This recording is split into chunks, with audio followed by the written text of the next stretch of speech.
স্বাগত দীপ্ত সংবাদে। আপনাদের সাথে আছি আমি নুজহাত রাহনুমা।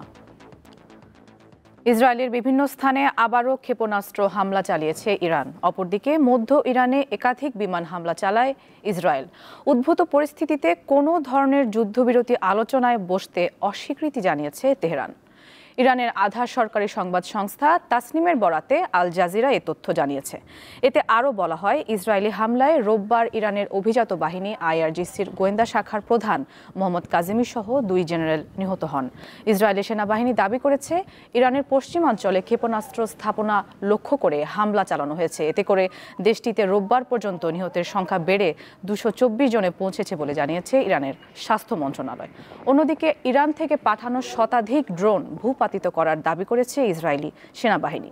এছাড়া ইসরায়েলের বিভিন্ন স্থানে চালানো ইরানের ক্ষেপণাস্ত্র হামলায় অন্তত 10 জনের বেশি মানুষ নিহত ও অনেকেই আহত হয়েছেন। ইসরায়েল জুড়ে নাগরিকদের আশ্রয় কেন্দ্রে ঢুকতে এবং পরবর্তী নির্দেশনা না দেওয়া পর্যন্ত সেখানে থাকার আহ্বান জানিয়েছে জায়নবাদীদের সামরিক বাহিনী।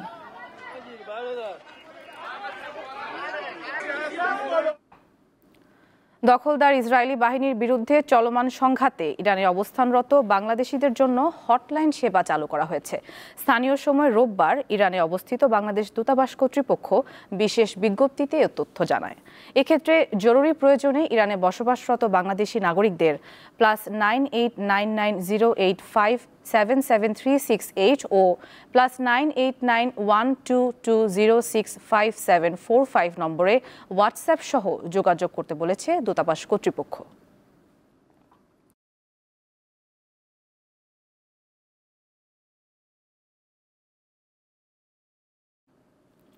সরকারের সাথে আলোচনার পর ভোটের তারিখ চূড়ান্ত হলে তার 2 মাস আগে তফসিল ঘোষণা করা হবে বলে জানিয়েছেন প্রধান নির্বাচন commissioner AMM Nasir Uddin. EC ভোটের প্রস্তুতি এগিয়ে রেখেছে উল্লেখ করে রোববার তিনি বলেন, কমিশন কারো নির্দেশে কাজ করবে না। লন্ডনে বিএনপির ভারপ্রাপ্ত চেয়ারম্যান তারেক রহমানের সাথে প্রধান উপদেষ্টার বৈঠকের পর জাতীয় সংসদ নির্বাচনের সময় নির্ধারণ নিয়ে আলোচনা চলছে। কবে নির্বাচনের তারিখ ঘোষণা করতে যাচ্ছে নির্বাচন কমিশন, সেদিকে নজর দেশবাসীর। এমন প্রেক্ষাপটে গণমাধ্যমের সাথে কথা বলেন প্রধান নির্বাচন কমিশনার এএমএম নাসির উদ্দিন। জানান, সরকার প্রধানের সাথে আলোচনার পর নির্বাচনের তারিখ ঠিক হলে সে অনুযায়ী তফসিল ঘোষণা করবে ইসি। আমাদের নিজেদের প্রস্তুতির বাইরে চিন্তা করছি না।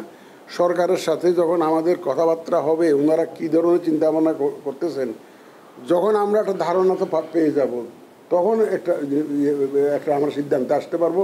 কারণ তারিখ নিয়ে অমুক দিন ইলেকশন হবে, এই তারিখ এই মুহূর্তে আমি ঘোষণা করতে পারবো না। আমরা কোনো কারো নির্দেশনায় কাজ করব না, কিন্তু একদম এটা পরিষ্কার। এটা আপনারা you can convey this message to the nation. জাতীয় নির্বাচনের প্রস্তুতির কথা জানিয়ে সিইসি বলেন, ভোট সন্ত্রাসীদের জন্য জিরো টলারেন্স দেখাবে কমিশন। কেউ যদি মনে করে থাকে যে বাক্স লুট করে নিয়ে যাব, কেন্দ্র দখল করে আমি জিতে যাব, অতীতে যা হয়ে, তারা দিবা স্বপ্নে আছে। এই জিনিস এইবার হতে দেব না ইনশাল্লাহ। তিনি জানান, তফসিলের আগে 18 বছর বয়সীদের ভোটের সুযোগ দিতে চায় ইসি, আর এজন্য ভোটার রেজিস্ট্রেশন আইনে পরিবর্তন আনা হবে বলেও জানান সিইসি। রেফারির ভূমিকা, আমরা সবার জন্য লেভেল প্লেইং ফিল্ড তৈরি করে দেব। শিউলি শবনম, দীপ্ত সংবাদ, ঢাকা। রাজধানী ঢাকা ও আশপাশের এলাকায় দুপুরের মধ্যে বৃষ্টি অথবা বজ্রসহ বৃষ্টির সম্ভাবনা রয়েছে। এর প্রভাবে দিনের তাপমাত্রা কিছুটা হ্রাস পেতে পারে। সকালে আবহাওয়া অধিদপ্তরের ঢাকা ও পার্শ্ববর্তী এলাকার 6 ঘন্টার পূর্বাভাসে এ তথ্য জানানো হয়।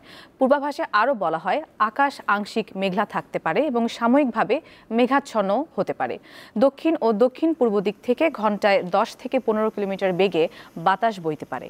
পূর্বাভাস অনুযায়ী সন্ধ্যা 6টার মধ্যে খুলনা, বরিশাল, চট্টগ্রাম ও সিলেট বিভাগের অধিকাংশ এলাকায় এবং রংপুর, রাজশাহী, ময়মনসিংহ ও ঢাকা বিভাগের অনেক জায়গায় অস্থায়ীভাবে দমকা হাওয়া সহ বিদ্যুৎ চমকানো ও হালকা থেকে মাঝারি ধরনের বৃষ্টি বা বজ্রসহ বৃষ্টি হতে পারে। পাশাপাশি দেশের কিছু কিছু এলাকায় মাঝারি থেকে অতি ভারী বর্ষণও হতে পারে।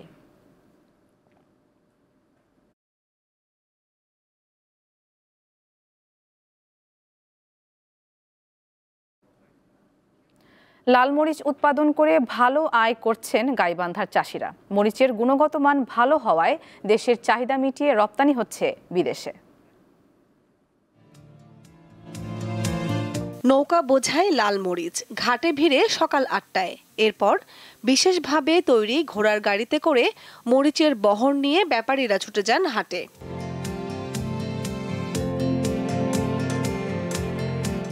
এই হাটে শুধু লাল টুকটুকে শুকনো মরিচই বিক্রির জন্য আনেন ব্যবসায়ীরা। ভোর থেকে কেনাবেচা আর হাক ডাকে জমে ওঠে হাট।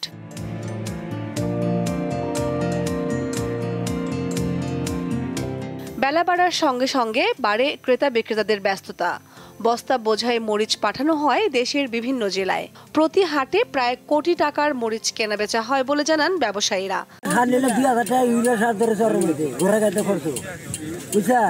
আর আমরা মরিচের দাম পাইতেছি ৫,০০০ ৬,০০০।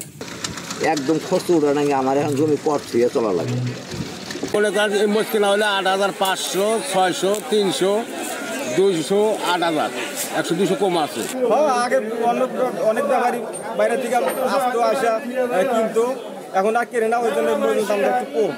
সপ্তাহের শনি ও মঙ্গলবার গাইবান্ধার ফুলছড়িতে বসে এই মরিচের হাট। ব্রহ্মপুত্র ও তিস্তার চরের প্রান্তিক কৃষকদের উৎপাদিত মরিচ শুকিয়ে আনা হয় এই হাটে। গৃহস্থের বাড়তে কিনছি, কৃষকের কাছ থেকে। আর হাটে আনছে দাম বলে ৬,০০০, ২০০, ৩০০, ৪০০, ৫০০। মরিচ খুব ভালো মরিচ, শুকনা মরিচ, একদম শুকনা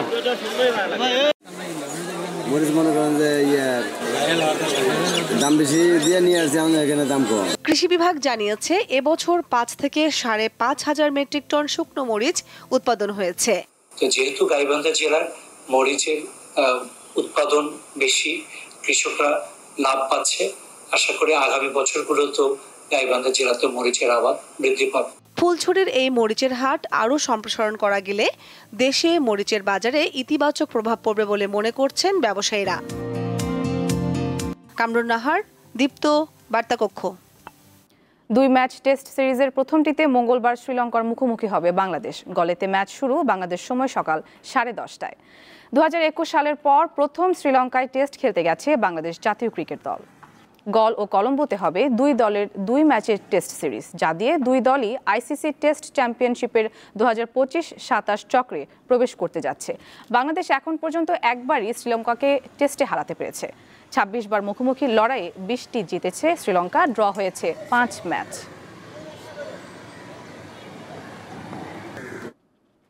ক্রিকেট ম্যাচে অন্যতম অপরিহার্য উপকরণ হলো ব্যাট।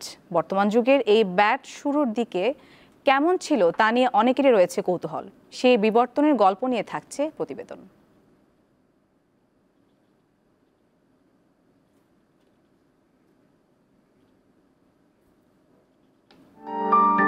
বর্তমানে ক্রিকেটে যে ব্যাট দেখা যায় তা কিন্তু আগে এমন ছিল না।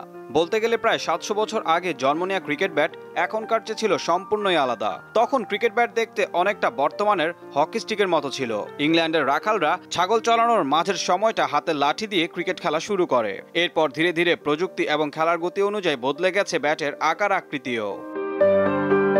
ক্রিকেট ব্যাট ব্যবহারের প্রথম উল্লেখ পাওয়া যায় ১৬২৪ সালে। সবচেয়ে পুরনো হিসেবে স্বীকৃত ব্যাটটি লন্ডনের ওভালের একটি সংগ্রহশালায় প্রদর্শিত হয়। ক্রিকেটের শুরুতে ব্যাট ছিল মূলত একটি বড় কাঠের খণ্ড, যা পুরু এবং শক্তিশালী। এর গঠন ছিল বেশ বড় এবং চওড়া আর আকারে অনেকটা ছোট তক্তার মতো।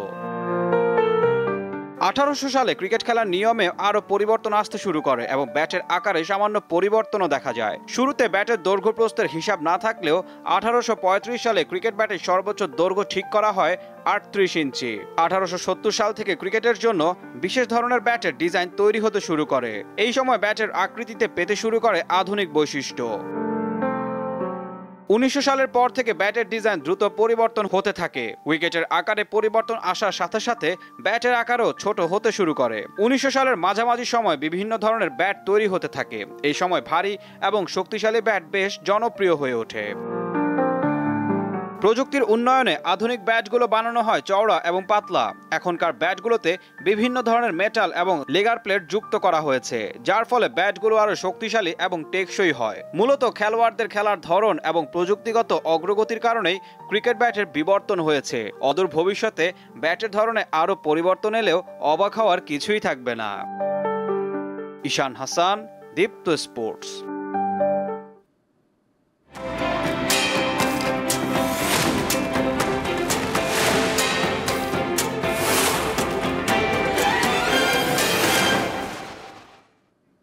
দর্শক, এবারে জানাবো এক নজরে দৈনিক পত্রিকার শিরোনাম। শুরুতে আমাদের হাতে রয়েছে দৈনিক ইত্তেফাক। শিরোনামে দেখতে পাচ্ছি দুই দেশেই ধ্বংস ও বিপর্যয়ের চিত্র, ইরান ও ইসরায়েল কেউ কাউকে ছাড় দেবে না। এখানে দেখতে পাচ্ছি ধ্বংসাবশেষের একটি চিত্র শিরোনামের প্রধান পাতায় স্থান পেয়েছে। এছাড়া রয়েছে এই মুহূর্তে তারিখ নয়, যখনই ভোট হোক আমরা প্রস্তুত, সাংবাদিকদের সিইসি। সরকারের সঙ্গে আলোচনা করে ধারণা পাওয়ার পর সিদ্ধান্ত, নির্বাচন 55 থেকে 60 দিন আগে তফসিল ঘোষণা। এদিকে রয়েছে 33,000 এমপিওভুক্ত শিক্ষা প্রতিষ্ঠানে লক্ষাধিক শিক্ষকের পদ শূন্য।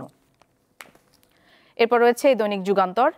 শিরোনাম বিভীষিকাময় রাত পার করল ইরান ইসরায়েল, পাল্টাপাল্টি হামলায় দুই দেশ। এদিকে রয়েছে 3 যোগ্যতায় নিশ্চিত হবে মনোনয়ন, ত্রয়োদশ সংসদ নির্বাচনে বিএনপির মানদণ্ড। এরপর রয়েছে দৈনিক প্রথম আলো। শিরোনাম পাল্টাপাল্টি হামলার তীব্রতা বাড়ল। এদিকে রয়েছে যখনই নির্বাচন হোক প্রস্তুত থাকবে নির্বাচন কমিশন। আরেকটি শিরোনামে রয়েছে এসএসসিতে অনুপস্থিতির বড় কারণ বাল্যবিবাহ, এই বিষয়ে একটি প্রতিবেদন প্রকাশ পেয়েছে। এরপর রয়েছে দৈনিক কালের কণ্ঠ। শিরোনাম অর্থনৈতিক মন্দা কাটছে না, নানা চাপে ব্যবসা বাণিজ্য। কালের কণ্ঠে আরও রয়েছে ইরান ইসরায়েল পাল্টাপাল্টি হামলা চলছেই, একটি ফিচার ফটো রয়েছে। এখানে ইসরায়েলের তেল আবিবের দক্ষিণের শহর বাতিয়ামে ইরানি ক্ষেপণাস্ত্র হামলার পর এই ধ্বংসস্তূপের চিত্রটি প্রকাশ পেয়েছে। ইরান হরমুজ প্রণালী বন্ধ করলে বিশ্বজুড়ে দ্রব্যমূল্য বেড়ে যাবে, ইরান ইসরায়েল চুক্তি করবে বলছেন ট্রাম্প। ঝুঁকিতে বাংলাদেশের জ্বালানি তেল আমদানি। এদিকে রয়েছে একটি মন্তব্য প্রতিবেদন, ব্যবসা বিনিয়োগে কেন গতি ফেরানো জরুরি।